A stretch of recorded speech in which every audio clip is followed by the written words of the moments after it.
परशुराम का आगमन की कथा। राजा दशरथ ने राजकुमारों, उनकी पत्नियों, ऋषि महर्षियों, मंत्रियों एवं परिजनों के साथ अयोध्या के लिए प्रस्थान किया। प्रस्थान करते ही सभी ओर भयंकर शब्द करने वाले पक्षियों आवाजें सुनाई देने लगीं। पृथ्वी पर विचरण करने वाले वन्य पशु उनकी बाईं ओर दौड़ने लगे। इस पर दशरथ ने वशिष्ठ जी से कहा, गुरुदेव, ये कैसी माया है? जहां पक्षियों का भयंकर स्वर अपशकुन का सूचक है, वहीं मृगों का बाएं होकर जाना शुभ शकुन की सूचना देता है। दोनों प्रकार के शकुन एक साथ क्यों हो रहे हैं? महाराज दशरथ के इस प्रश्न के उत्तर में वशिष्ठ जी बोले, पक्षियों के भयंकर ध्वनि से ज्ञात होता है कि कोई भय उत्पन्न करने वाली घटना घटने वाली है, और मृग आदि पशुओं के इस प्रकार जाने से पता चलता है कि वह भयानक घटना सरलता से शांत हो जाएगी। इसलिए आप किसी प्रकार की चिंता न करें।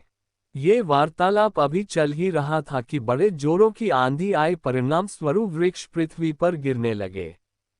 तभी राजा दशरथ को भृगुकुल के ऋषि परशुराम दृष्टिगत हुए। उनकी वेशभूषा बड़ी भयंकर थी। बड़ी बड़ी जटाएं उनके तेजस्वी मुख पर बिखरी हुई थीं, नेत्रों में क्रोध की लालिमा थी। कंधे पर कठोर फरसा और हाथों में धनुष बाण थे। ऋषियों ने आगे बढ़कर उनका स्वागत किया, और इस स्वागत को स्वीकार करने के उपरांत वे श्री रामचंद्र से बोले, दशरथ नंदन राम, हमें ज्ञात हुआ है कि तुम बड़े पराक्रमी हो और तुमने शिव जी के धनुष को भंग कर दिया है, और इस प्रकार तुमने अपूर्व ख्याति प्राप्त की है।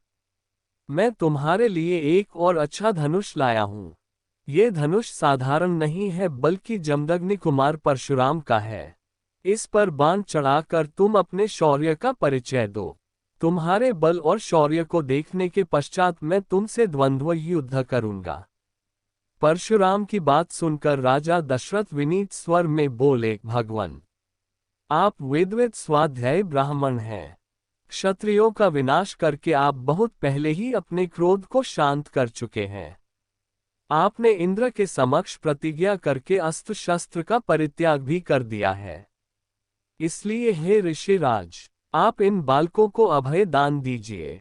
यदि आपके हाथों राम मारा गया तो हम में से कोई भी उसके वियोग में जीवित नहीं रह सकेगा।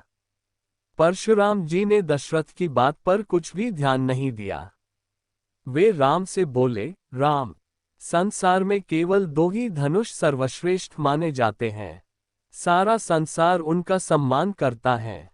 विश्वकर्मा ने उन दोनों को स्वयं अपने हाथों से बनाया था।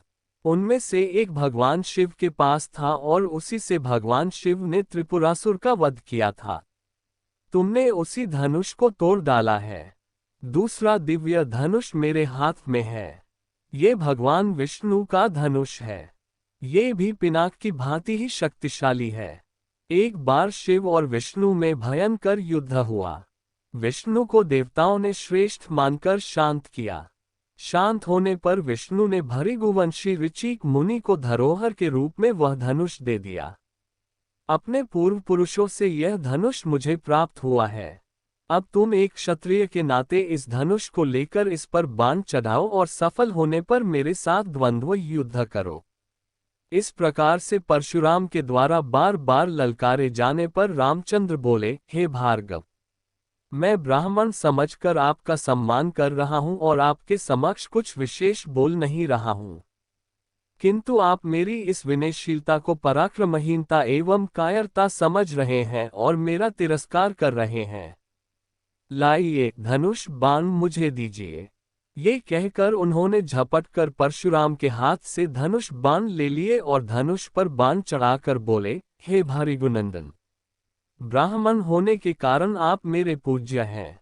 इसीलिए इस बाण को मैं आप पर नहीं छोड़ सकता। परंतु धनुष पर चढ़ने के बाद ये बाण कभी निष्फल नहीं जाता। इसका कहीं न कहीं उपयोग करना अनिवार्य हो जाता है। इसलिए मैं इस बाण को छोड़कर आपकी शीघ्रतापूर्वक सर्वत्र आने जाने की शक्ति को नष्ट किए देता हूं। श्री राम की बात सुनकर शक्तिहीन हो गए परशुराम जी विनयपूर्वक कहने लगे, बाण छोड़ने से पूर्व मेरी एक बात सुन लीजिए। क्षत्रियों को नष्ट करके मैंने ये भूमि कश्यप जी को दान में दी थी। उस समय उन्होंने मुझसे कहा था कि अब तुम्हें पृथ्वी पर नहीं रहना चाहिए क्योंकि तुमने पृथ्वी का दान कर दिया है। तभी से मैं गुरुवर कश्यप जी की आज्ञा का पालन करता हुआ कभी भी रात्रि में पृथ्वी पर वास नहीं करता। अतः हे राम, कृपा करके मेरी गमन शक्ति को नष्ट मत करो। मैं मन के समान गति से महेंद्र पर्वत पर चला जाऊंगा। मुझे ज्ञात है कि इस बाण का प्रयोग निष्फल नहीं जाता, इसलिए आप इस बाण के द्वारा उन अनुपम लोकों को नष्ट कर दें जिन पर मैंने अपनी तपस्या से विजय प्राप्त की है। आपने जिस सरलता से इस धनुष पर बाण चढ़ा दिया है, उससे मुझे विश्वास हो गया है कि आप मधु राक्षस का संहार करने वाले साक्षात विष्णु हैं। राम ने परशुराम की प्रार्थना को स्वीकार किया और उनके द्वारा तपस्या के बल पर अर्जित समस्त पुण्यलोकों को नष्ट कर दिया। इसके पश्चात परशुराम जी तपस्या करने के लिए महेंद्र पर्वत पर चले गए और वहां उपस्थित सभी ऋषि मुनियों सहित राजा दशरथ ने रामचंद्र की भूरी भूरी प्रशंसा की। इसी भगवान की वीडियो देखने के लिए सब्सक्राइब करें चैनल को और बेल आइकॉन दबाएं।